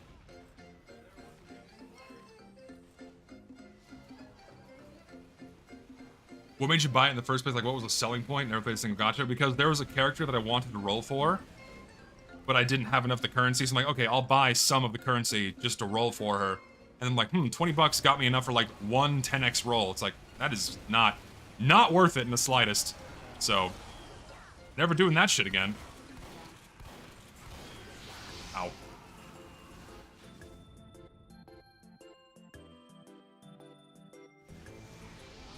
I like you, but why do you like anime? Anime is literally for weeaboos who like Japanese animation.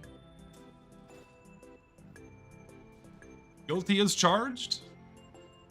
Like, what do you want me to say? I find anime entertaining. Like, guilty as charged. You got me. That's crazy, dude. Why do I hate popular anime? Because it's not good. Like most of the mainstream slop is slop, and it's not very good. Like, sometimes it can be good. Like, sometimes they start good, or they can be good. Like, My Hero Academia started pretty fucking strong, and then it just devolved into garbage nonsense, and it makes me sad.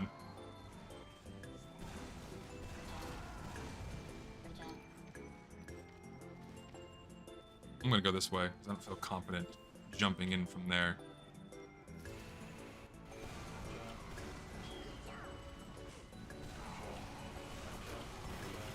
Help!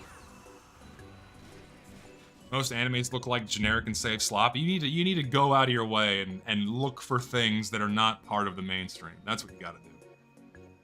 See, I enjoyed Freyrin. I watched the first season, or some of the first season, and I started reading it after the point where I watched, because I prefer reading than watching.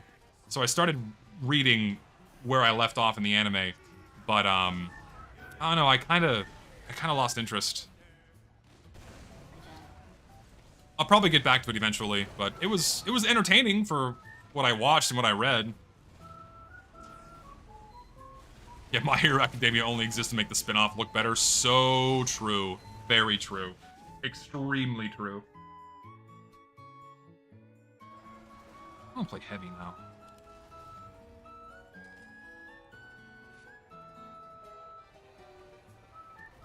This guy's just chilling. Your hat is black because lighting is broken. My favorite. Talk my favorite collection. Which Asuka is my favorite? I think the old school Figma is probably my favorite. I have the Nendo. I think that's good too. The racing suit editions are pretty neat, but out of all my figures, I have the metal build 02 and 01 right here. Getting those, I need unit 0 still for the metal builds in these cases I have here. But I think the metal builds are like the favorite figures I have because they're just so fucking cool.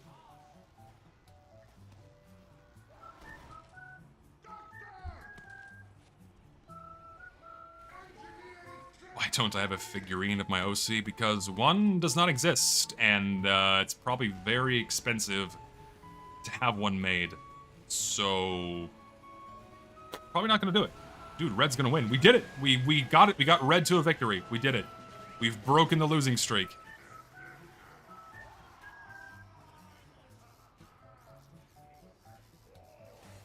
Yeah, Death Note's good. You should watch it. It's considered a classic. It's not like amazing, but it gets the job done. Get some Play-Doh and make your own. I'm not that creative. Rather, I should say, I'm not that artistically gifted. I consider myself a creative person, but I just don't. I don't have the skills and abilities to make art. So I ultimately rely on other people to make the artwork for me. So they don't think I'll be like it is, but it do. Which is fine. I don't care. I think it's more fun, or it probably isn't more. I would probably have more fun if I could draw all my own artwork, because then I could literally make whatever the fuck I wanted. But it's also fun commissioning people because, like, oh hey, this guy's got a cool style. I'll commission this guy. This guy knows how to draw. This guy knows how to draw well. I'll do this guy. You know, that whole thing. That tends to be a lot of fun for me. So, you should probably cap the point. Probably a good idea.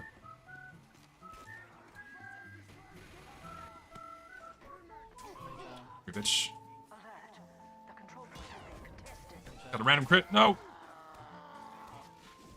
Have I used Scab? Yeah, I have used Scab on more than one occasion.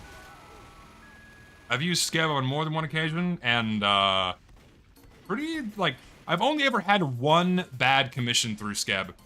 And because it's always the language barrier, so, you know, I typically let the artist have, at least through Scab, have creative freedom to kind of do what they want. I just give them, like, a loose guideline, like, please draw my character doing this basic action.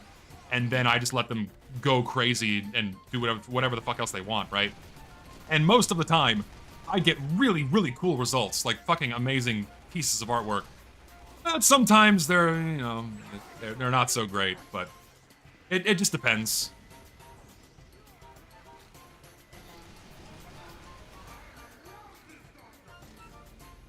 Draw her doing a 9-to-5 job. I feel like the OC and anime talk is putting off a lot of people. Let's talk about racism. I think that'll get more people involved. I know most of my audience does not like anime or the things like this, so we can talk about something that's a little more inclusive on this podcast. We are now the racism podcast. Who is your least favorite minority? What is the particular group of individuals that really grinds your gears? It's a joke! It's a joke! It's just a fucking joke!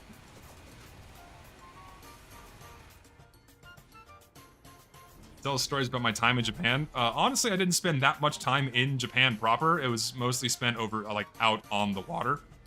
Because I was on a research vessel. I was on a research vessel, and it's a drill ship with, like, a drill derrick built into the middle of it. And what we were doing is we sailed out to the Nankai Trough, where they have very large earthquakes. And we drilled into the active subduction zone, and we implanted, or installed, I should say, some sensing equipment to record earthquakes and to monitor for earthquakes. And so it was, you know, about 20 or so days of drilling, or not 20, like 10 days of drilling, and then during that time we were making the assembly that was going to go down its borehole. And then it was installed, and then it was done. So I spent about 22 days? 22 days on the water, something like that, almost a month. It was scheduled to go a lot longer because they initially expected that some ocean currents were going to make our work last a lot longer, but the ocean currents weren't there, so our work ended up going a lot faster, which was nice because I don't know if I would have been able to handle more than 30 days on the ocean. So, because 22 days on the water is a lot. But it's not a lot if the boat is big, because if the ship is big, it's very comfortable, and it takes a lot of, like the tide has to get, surf has to get very rough. You have to have very rough seas in order for a large ship to feel it and then to get uncomfortable.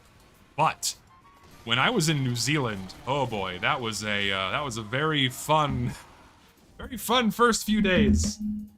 So this is a more fun story. Okay, so last year I went to New Zealand for a very similar research expedition.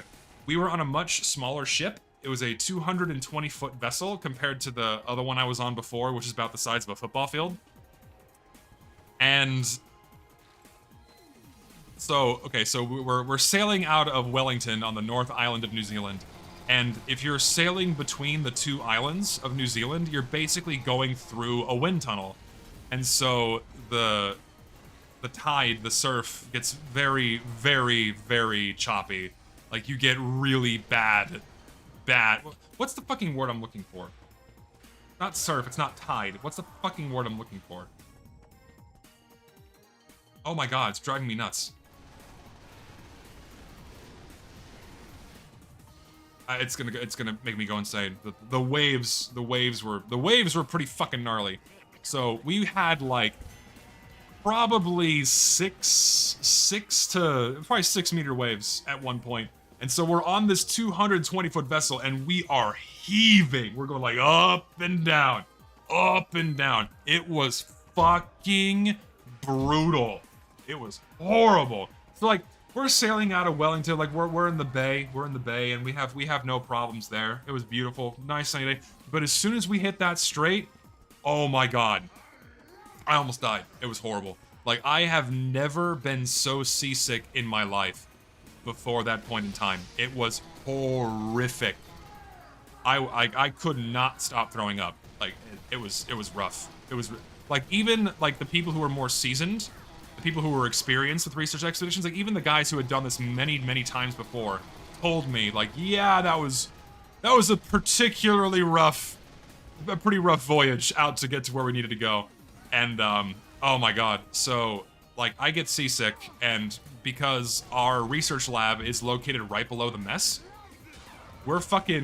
you're getting hit by the smell of cooking food, and I'm walking through a hallway, and the boat's doing this, like, we're rolling and heaving at the same time, so we're doing, like, a wash bin motion. So the boat's moving like this, which is just the worst for seasickness. And so I'm being kicked back and forth, side to side in this hallway, and then the smell of whatever they were cooking for lunch that day hit me, and that was it. I almost didn't make it to a toilet to throw up. It was rough. Oh my god. It got so bad they had to, like, give me an onboard prescription, because they can call that in to like make me stop puking, because it was getting really bad. But after 48 hours, I was fine. After 48 hours, I was good. Then the seas didn't bother me so much.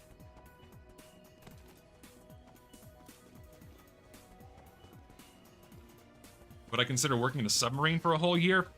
Fuck no. Fuck, not only no, but hell no. I would never work in a submarine. Safety things aside, I'm sure they're perfectly safe. I'm sure they're perfectly fine. It's the mind game, the mental fuckery of like, oh, I'm in this pill capsule. It's like flying for me. Because if this very thin wall, if something goes wrong, I'm instantly going to die. Like that's it. I'm gonna get crushed to death, or I'm gonna drown, or like I'm flying, I'm gonna fall to my death. Like I just, it's the fucking head game of being inside of a fucking submarine. I'm not gonna do it. Freaks me out. I would not be able to do it.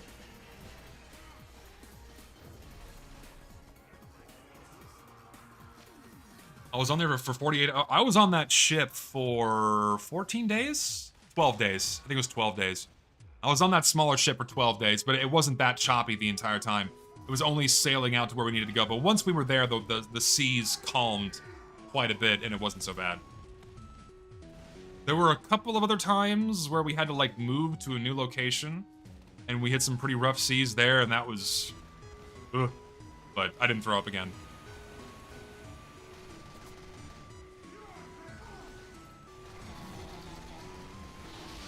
Ow. It's actually possible to survive falling off a plane. Very unlikely. I would like to say that there's probably a 0 survival rate of falling 5 miles out of the sky. Probably slim to no chance.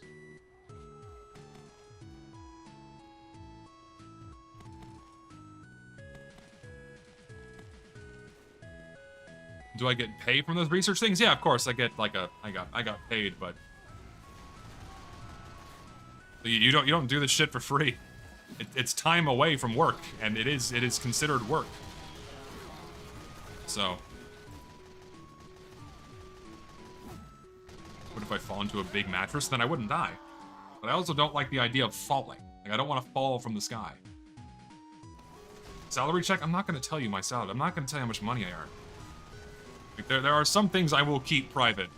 That goes over a line. I'm not going to tell you how much money I earn.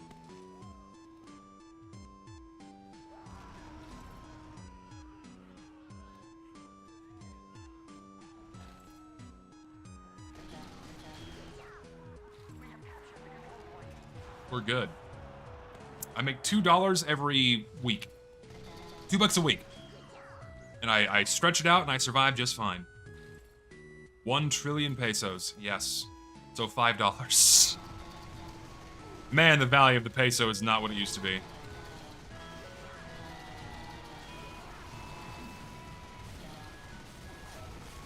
Go away.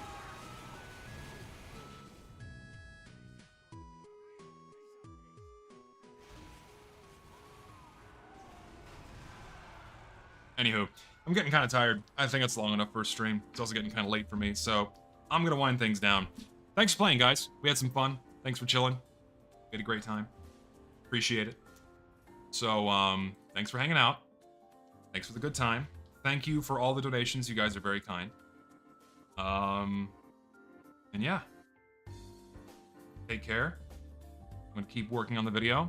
If you want notifications for when I go live, join my Discord, linked in the description below. Can't talk, but you get pings. And, yeah. Take care, and I'll see y'all later.